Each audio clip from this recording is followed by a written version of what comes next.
Zani, All you're muted. right. Yep, sorry. Good afternoon, everybody. Today it's good afternoon for most of us.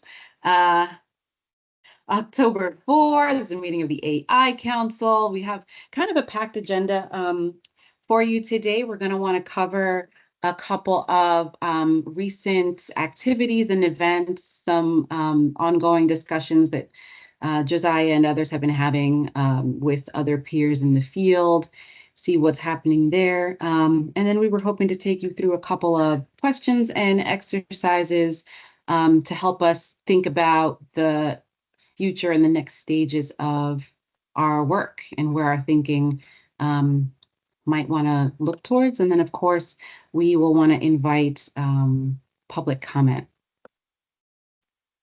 So in a little bit of time, we will have an agenda for you in the chat for easy access. While we're doing that, I do want to give people the opportunity for public comment now in case they want to say their piece and go about their weekend. So maybe we'll just take a pause, and if there's anybody who's not a council member who'd like to address the council, please feel free to unmute and do so, or to share a comment in the chat.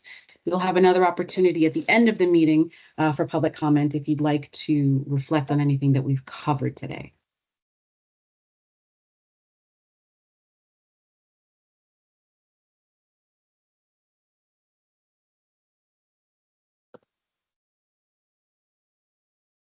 All right, well, you know where to find us. We'll also be watching the chat throughout the meeting.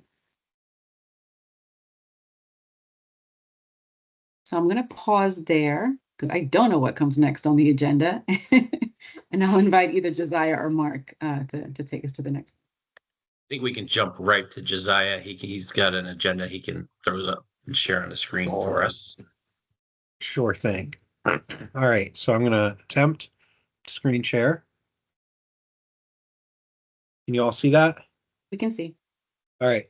So I've got, as Susanna mentioned, like some agenda items, some slides here that we can use to do exercises, and I'm going to stay in this mode so that I can make edits, and I'm actually going to shrink that so it can be bigger and hopefully more legible for you all.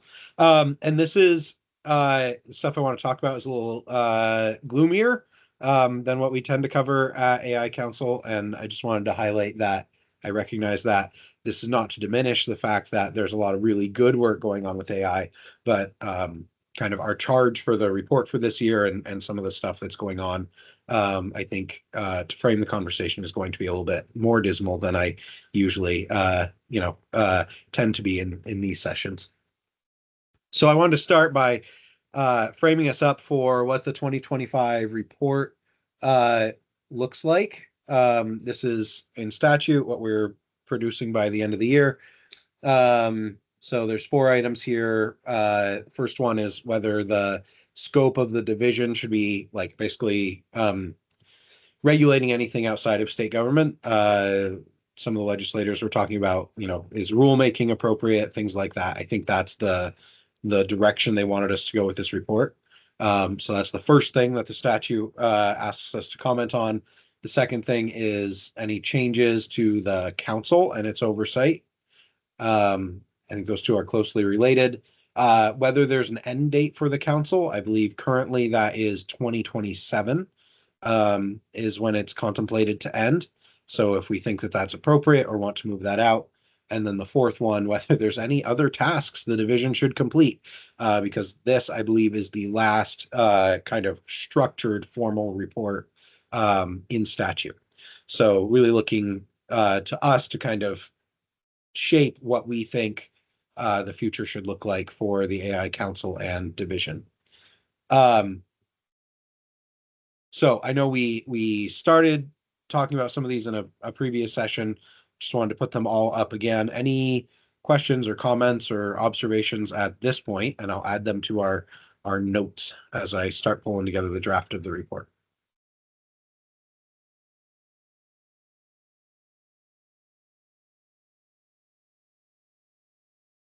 Nothing? See no hands go up. All right, I'm gonna keep rolling then. Yeah, so nobody talking with their mute on, so. All right. So I'm going to keep rolling then and talk about, I think, in order to have the discussion about the first 2 points effectively, thinking about where industry is going and where kind of we're seeing AI trending. So over the last several weeks, I've been at a couple of conferences. I was at one was Infotech, which was generally pretty optimistic about AI. They had some good thoughts around like how AI implementation should work. It was pretty technical. I have a notebook full of technical things that's given me all kinds of ideas of stuff to work on with the AI division. The second one was a convening of the National Governors Association AI advisors for many of the states. I think there were 20 some odd states represented, and got some readouts on kind of how things are going in different states. So Pennsylvania last year had a very splashy OpenAI partnership that they did, rolling out OpenAI's products to their whole state, and talked about kind of their lessons learned and how they incorporated human-centered design elements to that. And if the council's interested in that, I'd love to get Harrison, who kind of spearheaded that effort, to come speak to the council about their work and what they learned about rolling out AI tools within state government. But one of the conversations we had on the sideline of that conference was about AI regulation and what AI regulation could look like. Then last week, I think it was, Governor Newsom in California vetoed an AI regulation bill. So California is like working on this as well. There's a lot of discussion in various states about like putting the genie back in the bottle with AI, which I think is not going to be a very effective approach, but there are a lot of productive conversations going on too. But one of the things that what we were discussing, as you know, the advisors to the governors of many states, was like really uncertainty about how to approach regulating AI. And so that's what I wanted to dive into to inform those first 2 points, because one of the things that we have the opportunity to do is help the legislature kind of position what they put H711 on the wall last year around AI regulation. There were a couple other AI regulation bills that were floated last year and didn't go anywhere. This year, I expect those to go somewhere. So we have an opportunity to kind of influence where those go using our report this year. Okay, so with that framing, thinking about how the conversation has shifted since last year. So last year, we were largely talking about AI risks, and right toward the beginning of the legislative session, we started seeing like some actual materialization of those risks into harms for folks. There was the phone calls in New Hampshire using Joe Biden's voice was, I think, one of the more splashy examples. But also we talked about deep porn. We talked about, I think Phil's group gave us a presentation on disinformation that's going on and how kind of accessible that has become. And I would put a lot of those into the kind of the bucket of AI powered crime, right? Like we already have statutes to address criminals who do their crime more effectively using AI. Like the crime is still the crime, and we can deal with that appropriately. But what we've started seeing more recently as kind of tangible impacts to people is bad advice that the AI models give in various ways. So there was the recent example of somebody talked to Air Canada, their chatbot, about bereavement fare. And the chatbot told them, go ahead and just book your ticket and we'll reimburse you the balance after. And it turned out that that was not true facts. And he had to take Air Canada to court in order to get his money back. So things like that, where there's harms that are happening that are not particularly criminal, but are inadvertent types of harms, and those are expected to get more pervasive. Mark, Susanna, I know we had some conversation before this. Is there anything you want to add to that? Yeah, I mean, I think those are great. I just want to give a little bit of a story just to let people know it's really kind of hitting closer to home. I had a cousin that passed away last weekend rather. And the family didn't, because of the shock of it, the family did not put out an obituary right away. Still has not officially put out an obituary, but um, the number of sites that popped up and fake obituaries and donate here to in this person's name and things like that popped up and all seemed to be driven by some form of AI. Certainly the speed and the gathering of personal details and everything else suggests that it's not one bad person actor kind of thing. So just want to point out that those are the kinds of things that we're starting to see now. Whereas I think Josiah's point, last year's bill, or last year's report rather, talked about sort of these things in a very sort of abstract concept as potentials. And this year, I think we've seen a lot of these, you know, bad or harmful events come to fruition. We've got examples of them. So.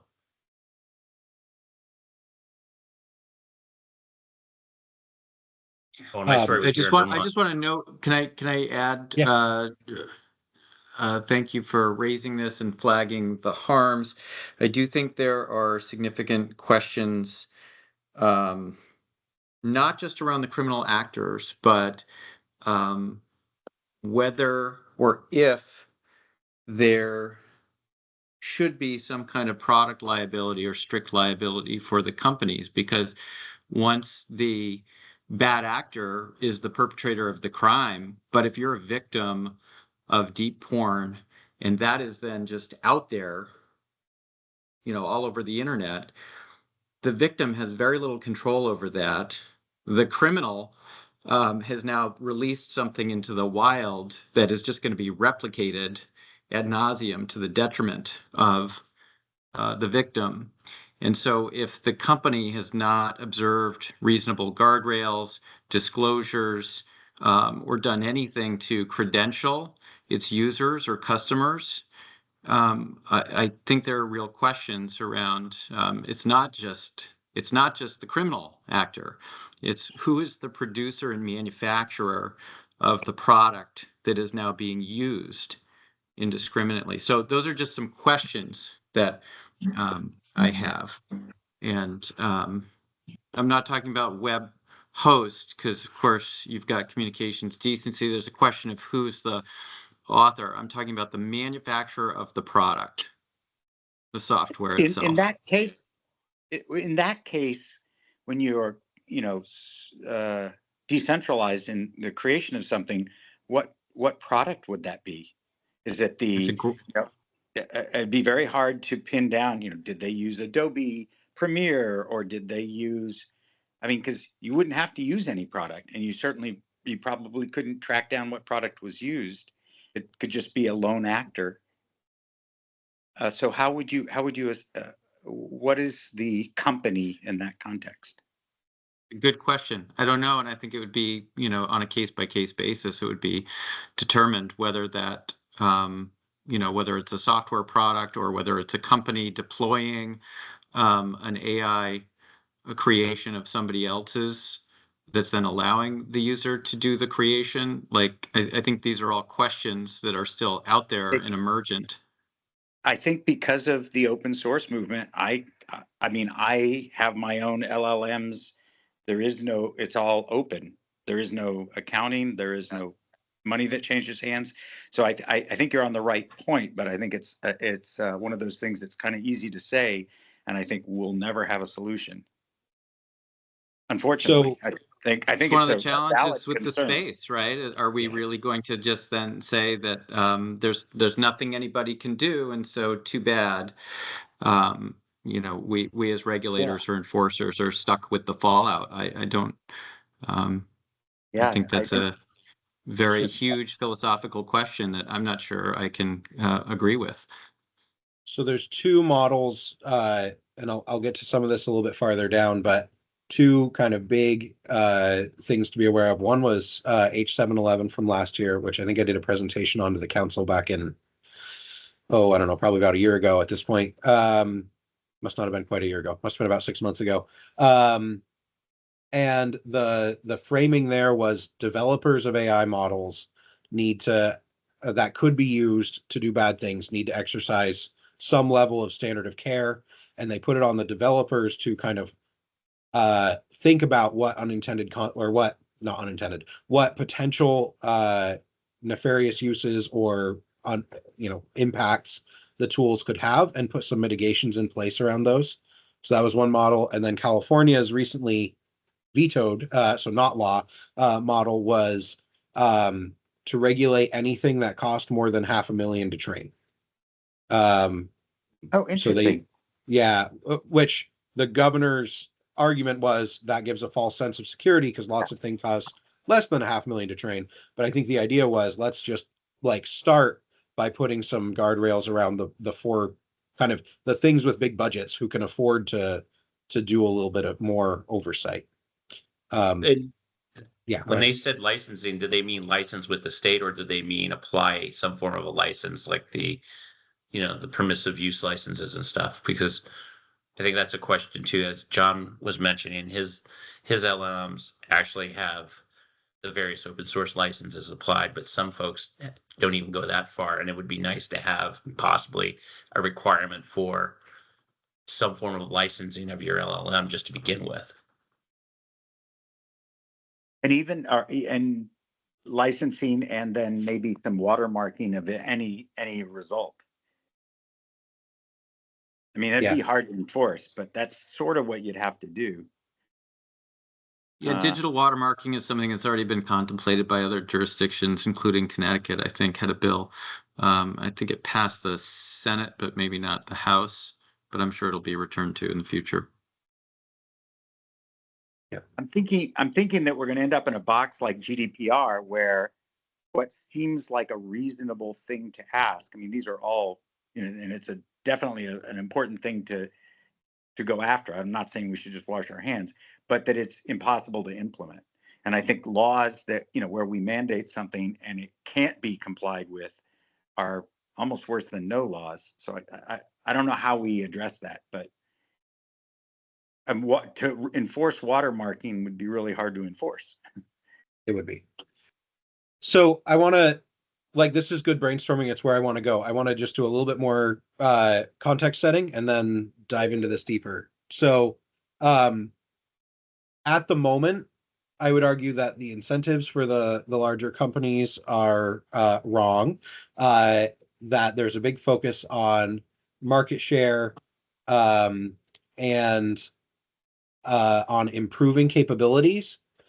But I think as we improve capabilities more and more, we also need to improve some of the protections around those models, kind of in parallel. Otherwise, we're actually getting kind of upside down and getting models that are more capable of being kind of detrimental relative to the protections that we have in place. So some progress in protections has certainly been made over the last year, but the current focus of investment appears to be in capabilities and much less in ensuring guardrails around those.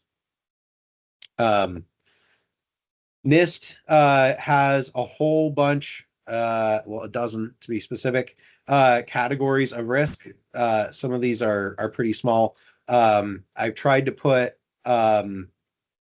examples for the ones that were harder to think about. Value chain integration, they're talking about the potential for models being poisoned and untraceable data sources being used in training. That's one kind of weird one. And then the other one, CBRN, is about weapons, essentially. The olden days, we talk about weapons of mass destruction, kind of making those more achievable for less skilled folks, or lowering the startup cost to get to that type of an outcome. So you can ponder the rest of these, but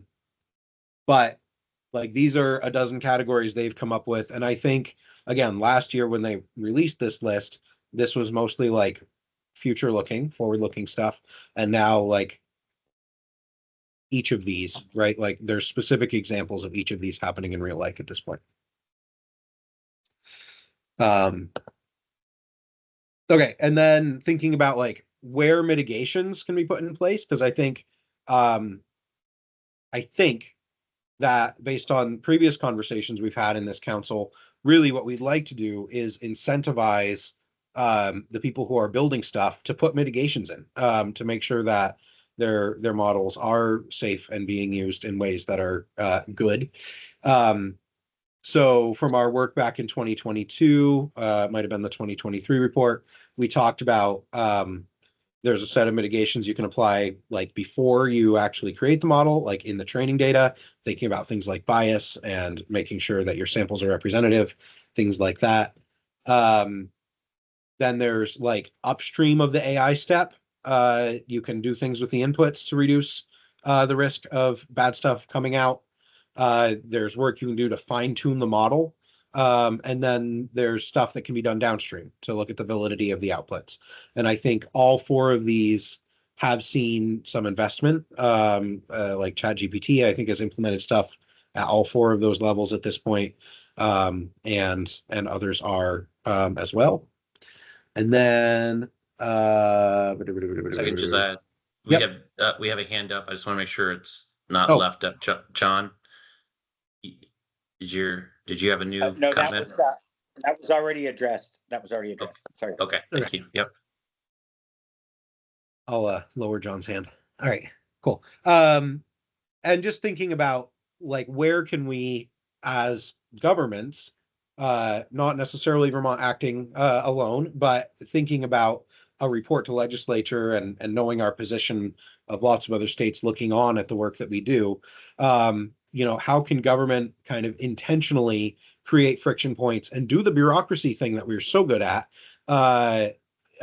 well to kind of steer where things go and put a little bit of friction in some of the higher risk areas. I think the feds in their AI executive order last year and also reflected in our H711, there was a list of categories like AI tools that are used in decisions about finances, housing, criminal justice access, various types of benefits. Like those were all like higher risk areas that should have a little bit more oversight. So using a framework like that to say, hey, these are areas where we want a little bit more friction. We'd rather you go experiment in areas that are not those higher risk areas, focus your experimentation in kind of safer spaces, and then take what you learn and apply it to avoid kind of some of the negative outcomes. Okay, I think I have one more slide here. Yep, one more slide here. Of framing, and then we can dive into it. So the other thing I want to recognize is there's different types of AI models, right? There's the foundational models, which is like ChatGPT, right? You can use it for lots and lots of things. There's purpose-built models like a spam filter or like the SignView product that we've worked on with UVM.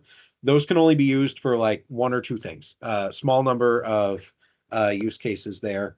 And then there's the fine-tuned models where you take a foundational model and you focus it to make it work for one purpose. And I think how we think about what regulation could look like, we should think about the fact that not all of these tools are the same, and that it looks very different to regulate a purpose-built model than kind of a foundational model. All right, so with all of that framing, I think, Mark, I'll toss it over to you for a minute to talk about like how we think about where we could apply friction, and as we're trying to like come up with what's the universe of possible options for where things could be applied, and then framing up for our report which ones we think would be the most effective that legislature should consider. Okay, sure. So in an analogy I tried to use earlier, and hopefully, Josiah, you liked it. There was kind of the car inspection model, right? So, once upon a time, if you wanted to, inspect a car for its, for its adherence to different factors of safe operations or whatever, you might want to inspect the car and its components as it's being built, or you may want to have a set of tests at the end of its construction or on a regular basis that, look at the depth of the brakes, the emissions, certain factors. So, we're at a point where we understand sort of the life cycle of, development of software, and there could be the applicability of getting inside that life cycle of AI development and applying various gating type checks, or there's the possibility of some point having a standard which is applied against the models as they've been developed that does safety and protectionist type checks, or a mixture of both, right? And it doesn't have to be one or the other, but really those are kind of and to strain the use of the word paradigm, those are the two kind of paradigms that really seem to be kind of focused on. The cannabis control model that we use is sort of the seed to sale, right? We're tracking the genetics of a seed through its life cycle of growth, harvesting, shipping, production, sale, to ensure that the products that are out there in our cannabis market are not coming from illicit sources and are not participating in some of the worst side effects of the illegal drug trade in the world, right? There's also, sort of the Act 250 model, which is in order for you to get a license to operate or a license to develop or a license to continue forward, whatever you're trying to do, we're going to have a review process and, review it for, as Josiah's writing here, for potential harms. So those are really kind of the different paradigms that we could see ourselves falling into for this kind of, as we called it, the brakes and steering control. I think others might have some interesting thoughts or questions, concerns to throw in here as well.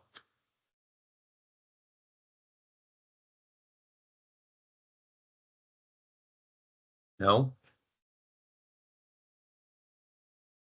Okay.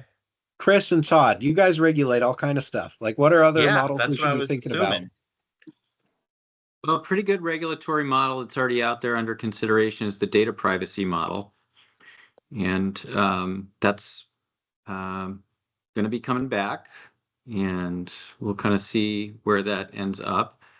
But a lot of states have already acted in that area. I think in many ways, data privacy is sort of foundational to this whole discussion.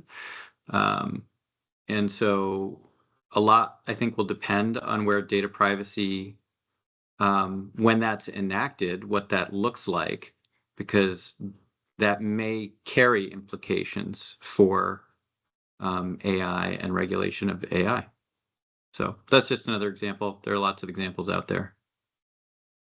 I think data privacy is certainly an area that of concern with AI, because it can so rapidly lead to bad, bad handling of data. But I think in the case of, like, somebody was describing earlier, the chat with the airline that gave bad information back to the user that the airline was fighting, could I'm not seeing it, so I'm probably just hoping you can explain it to me. Is there a data privacy model applicability there, or would it have to be data privacy layered with some others?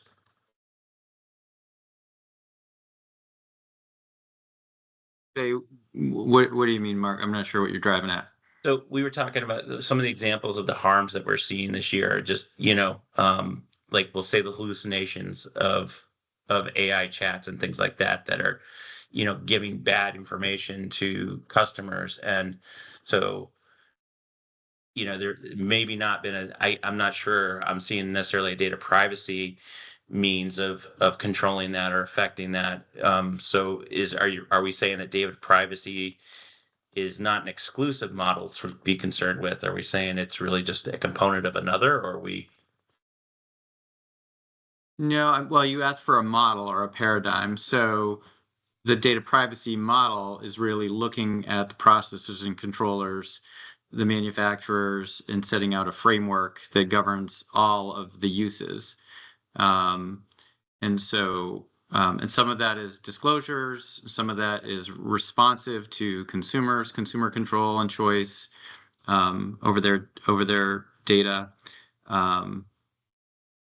But pretty comprehensive, really. So that's like a soup to nuts. I think, one thing that's interesting about AI is, at the end of the day, in the consumer context, in terms of like consumer protection, is the Consumer Protection Act. Basically, anything that's unfair or deceptive.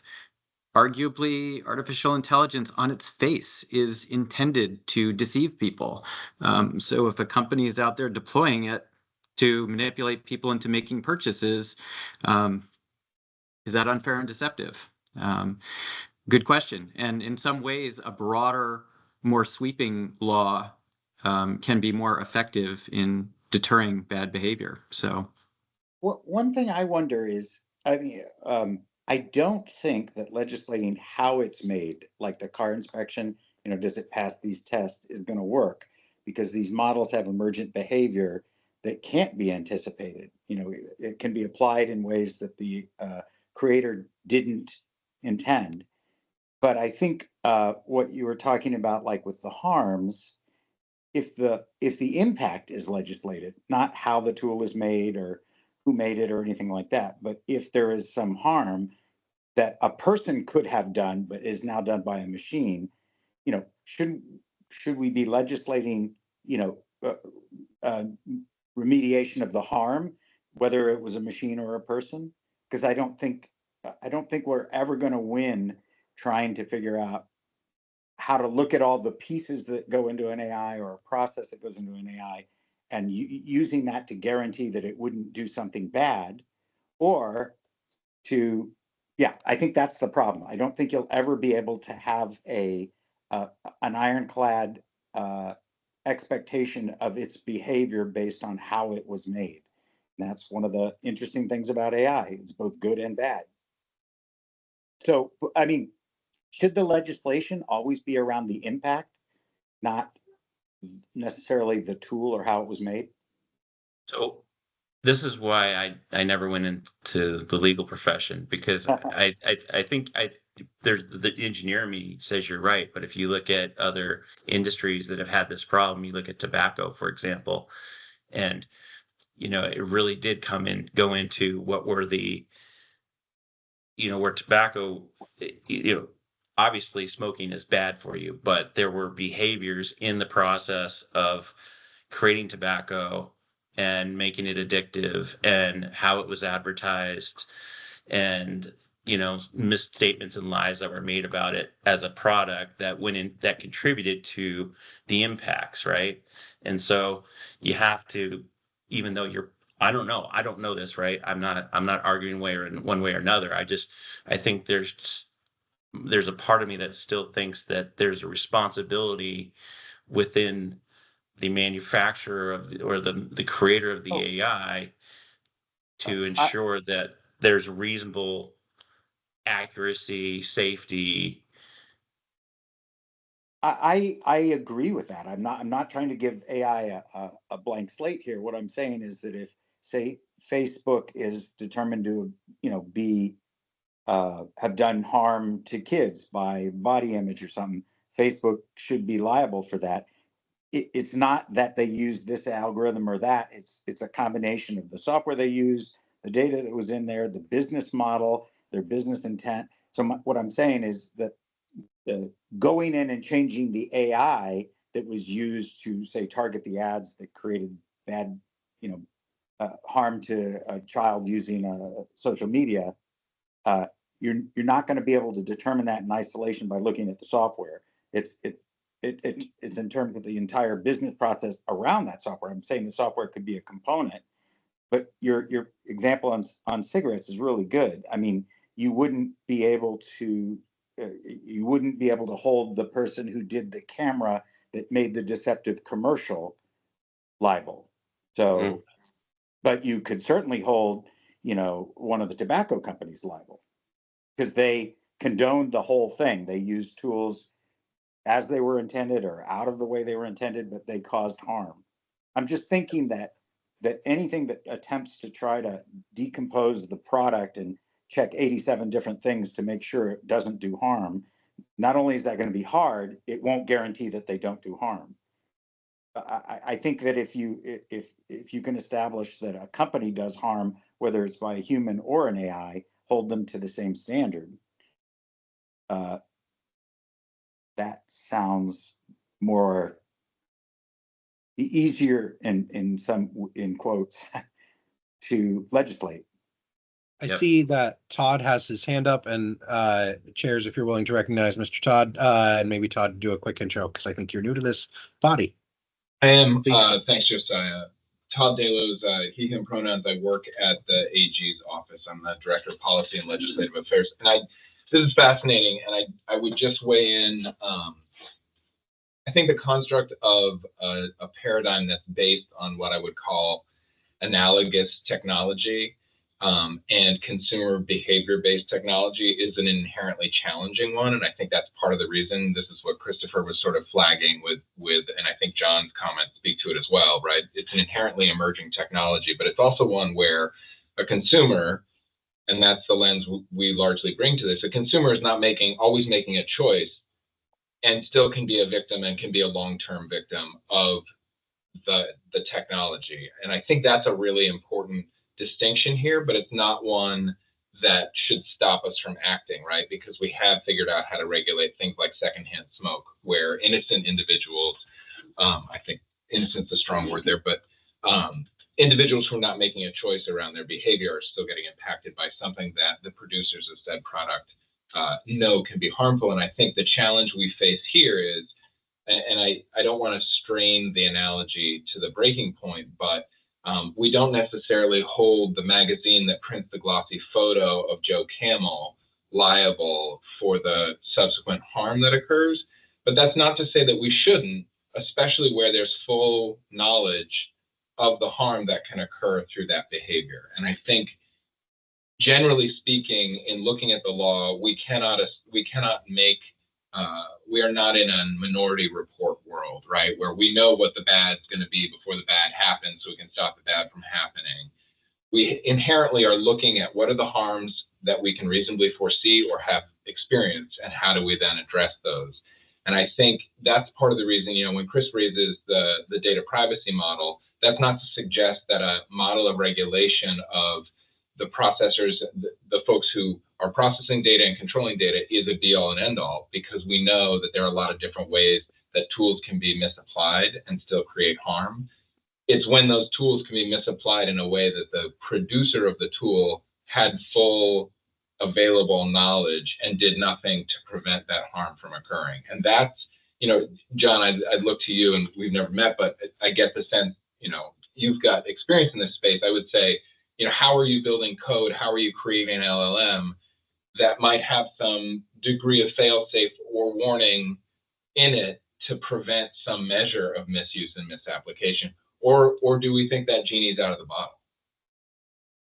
Gosh, I think it's a good question. I mean, if you are in an industrial accident and you use a saw that can be used for good or bad, you probably wouldn't hold the saw maker responsible. But if you found that the saw maker was lax in safety, they would. Yeah, it's a pretty hard thing. The problem is that. And can I just add, you'd go further, actually. It would be the manufacturer of the saw. I was thinking this through with a pipe, right? And I was like, if I were to take a pipe and make a destructive device out of it, that's a misuse of the technology that may not be reasonably foreseeable or avoidable by the manufacturer. But to your point, if I used it as intended, liability would go anybody who touched that pipe in the stream of commerce, from the manufacturer of the pipe to the distributor of the pipe to the retailer of the pipe. And that's another interesting category to think about AI, because it's a lot more checkpoints about people being careful. Mm-hmm. I guess it comes down to intent. If anyone in there had full knowledge that it could be misused, or and the problem is it's if it could be misused, because a pipe could be misused, but if somebody had full knowledge that it was going to be misused, then they would be liable. You know what I mean? Like the pipe, if I think these are too many hypotheticals, but does it really come down to the intent? If I know someone is going to misuse something I give them? Fertilizer. It shouldn't, because even under the Consumer Protection Act, intent is not a required element to show. It's merely the question of whether the act was unfair or deceptive. So in the context of AI, if you're creating a training model and then you're deploying that, whether you knew that it was going to result in an unintended consequence, if what was produced, in fact, was unfair or deceptive vis-a-vis consumers, you would have a claim. You don't have to show intent. And that is to protect the marketplace and ensure confidence in the marketplace. But I do think, too, there are deeper questions with all of this from the manufacturing side as relates to AI, because are the training models themselves biased? We hear a lot of criticism about that. Are people using pilfered copyrighted material to train their models? That's a problem. So if that's the kind of thing where then on the development side, there is more of an onus and a need for oversight and perhaps regulation, because if they're not taking care to make sure that their models are clean or unbiased, it's going to lead to predictably bad results. We don't know how they'll manifest, but it's going to be bad, or it's going to be inaccurate, or it's going to be misleading. And so that's farther upstream. And so that's the question of, I think, what many in the regulatory field are starting to think about is how do we allocate responsibility for that? But we need to move on because we've limited time, and these are very interesting discussions, but I want to turn it back to the moderators. Yeah, this is awesome. I was just gonna say, like I said, I don't have the legal background, but there was a part of me that was also wondering, is there expectation or need for regulation that really, like there's some things that we regulate that we recognize as risk aside from even consumer protections, right? Like if you look at the nuclear regulations that we have, some of the environmental regulations and things like that we have. And I think it would be an interesting maybe conversation to have in more depth at another point as to kind of really which pathway down that decision tree does this follow, right? Are we going to leave it to the outcome side with consumer protection, or are we going to try to be in sort of the meta controls, because we know that it's harmful, and maybe something more analogous to nuclear energy or the environmentals or whatever. So anyways, so these are the steps in the AI life cycle. But John, to your point earlier about this being emerging, that was exactly kind of the first thing that popped into my mind that came up, is that now we're at a point in reality where AI is creating AIs, and so we're not necessarily even seeing sort of the same sort of life cycle process that's being changed and evolving. So but this is just, I think, Josiah, we're having this up here just so that everybody kind of understands sort of the LLM creation process, right? Yeah, I guess my thought was that there's different stages, and I think even in the world where AIs are training more AIs or doing their own, like fine-tuning other AIs, there's still like roughly a flow that looks something like this. So there's opportunities potentially to put hooks in at different points in the life cycle for regulation. And some places are going to be easier or more useful to regulate than others. But I just wanted to get this in front of folks so they could be thinking about it. And I see, Phil, you have a hand up. Sure. I think I'm off mute. It's interesting. you have this steps in an AI life cycle associated with creating LLMs, and if you take the first, organization decides to build the training data, train a model, evaluate a model, deploy a model. You go, let's say that the deploy a model, even fine tune. There is an oligarchy based environment that's taking place because we know that Microsoft, Meta, Amazon, Nvidia, maybe Intel, a few other, and then some venture funds have funded OpenAI, Anthropic, a number of those companies that have because the cost to build these is so large. And so a very few number of companies are actually funding that piece. And they're a harder organization to engage with. But what I think we need to be thinking about is it's very easy now, even a hacker like me can stand up and attach to a number of those different LLMs and create a very small model to do some sort of activity.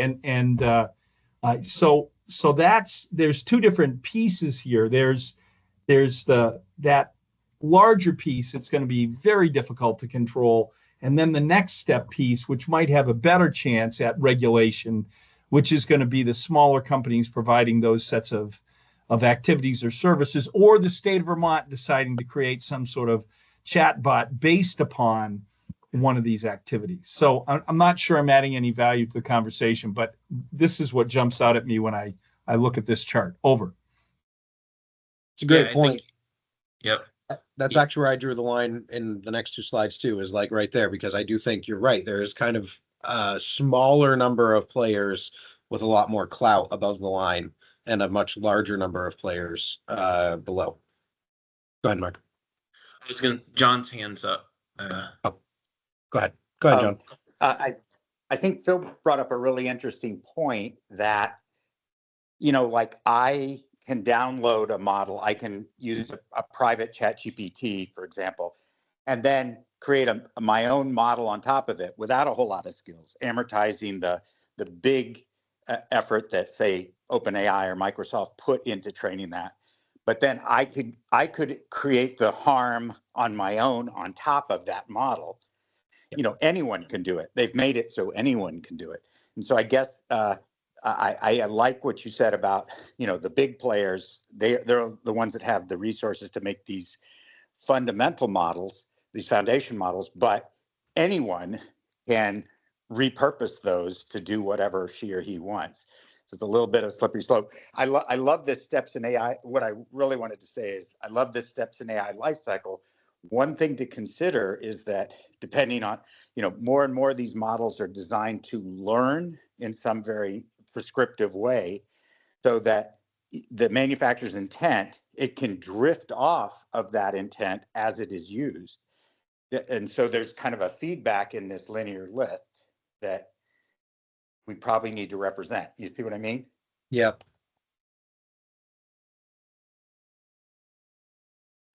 That's a great point.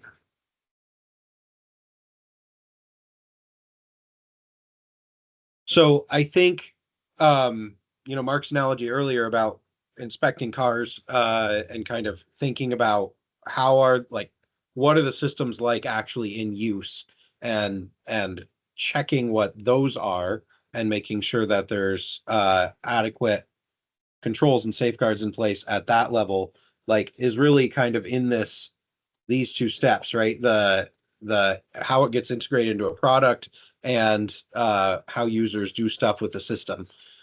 I think that there's a number of potential points to put controls in there, but I also wanted to highlight there's a lot of other places, and to Phil's point, right? Controlling stuff, I think as California was exploring for the big companies in this train a model or train and evaluate steps is another place to consider putting some controls in. So I know we are pretty close to time. I know Amanda and Joe, neither of you have gotten to speak yet. Are any comments from the two of you, or additional stuff to add?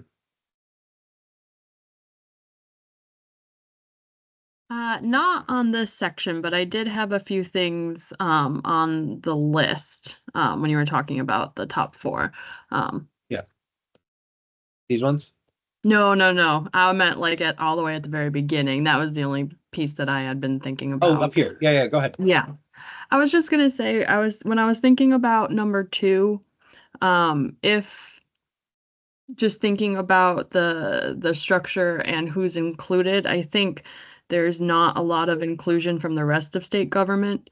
And I'm supposed to represent health, but I only work within public health and not health care.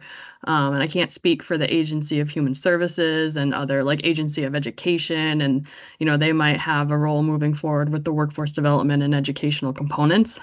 So I think that's worthy of further discussion and consideration. Not saying that I'm right or wrong, but I just think that's a little bit more representation. They might have a vested interest. Let me make sure that that's on the agenda for next time to kind of drill into what we envision that part looking like. Thank you. Joe, did you have anything as well? Okay. So Joe put his in chat. Oh.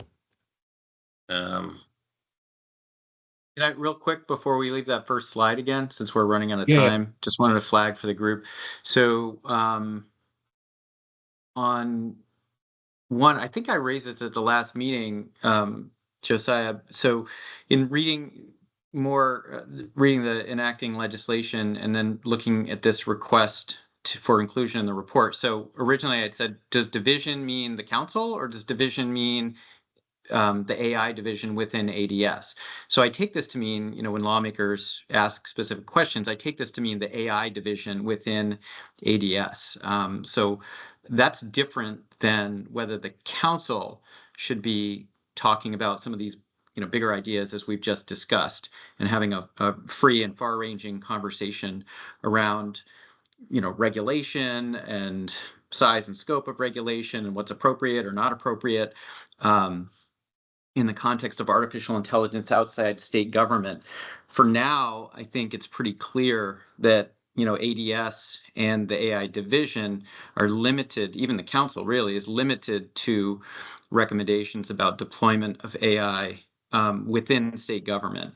So that's just flagging it as a reminder and a caution that we shouldn't be exceeding our legislative mandates. The question of whether the AI division itself should be expanded to include some kind of regulatory or enforcement authority outside of state government itself is, I think, an important one and somewhat at odds with ADS's core mission, which is also set out in statute, and I think could create potential for conflict, not just. Chris, I want to make sure I've highlighted this is copied and pasted from the statute, like these four. So this is what's in the statute for us to work on this year. Absolutely. So this is for us to consider. Right. I'm just pointing out that I think that earlier when we had some discussion around does division mean the council or does division just mean ADS itself and the AI division? It seems pretty clear to me this just means should the AI division of ADS be empowered to work on that. I mean, the administration can make its own pitch for that if it wants to, and ADS certainly can take a position on that. Whether the council wants to come to a conclusion on that, I don't know. But I do worry about the potential for conflict because, as the previous commenter pointed out, there might be a wide variety of opinions about how this plays out across agencies and across constituencies. And so I might have some concerns about the AI division of ADS specifically, just having some kind of particular authority around this topic. But obviously the council can have as many discussions about all of this as it wishes. Thank you. John, is that a lingering hand or is that a new?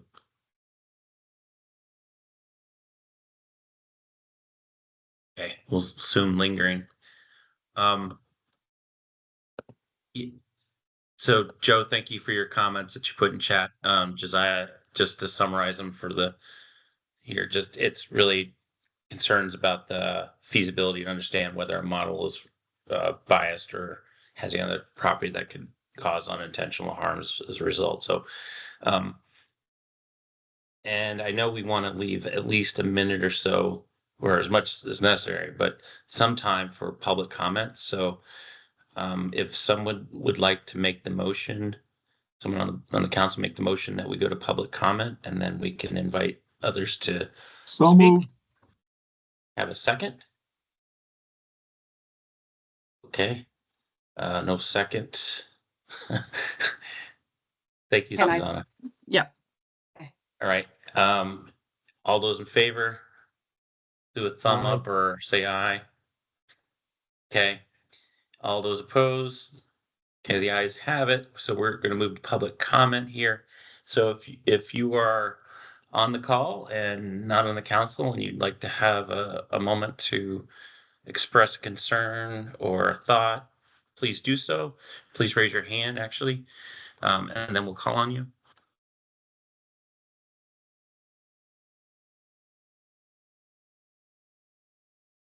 All right. I see no hands popping up. So we are going to close the public comment section with no comments. And okay, so yeah, I have a feeling the chat will just continue a life of its own for a few. So all right, we are essentially at time. So Josiah, did you have anything you wanted to wrap us up with, or do we? No, I appreciate the work of all the counselors on this and the ongoing the ongoing framing and discussion and support of the work that we're doing in the division, and it's great. So really appreciate all of your engagement today. Yeah, thank you. All right. Thank you, Josiah, for the PowerPoint. Can you circulate the PowerPoint by email to the council members, please? Yep. It will include the notes I took. So it'll include the notes. Just be aware of that. Yes. All right. Thank you all. Okay, so going to ask for a motion to adjourn the meeting and end recording. So moved. Oh, Second. Susanna. Oh, second, Susanna. Right, and in favor, verbal or thumbs up, please. All right. I thumbs up. Okay. The ayes have it again. Thank you, Josiah. If you could end the recording. Sure thing.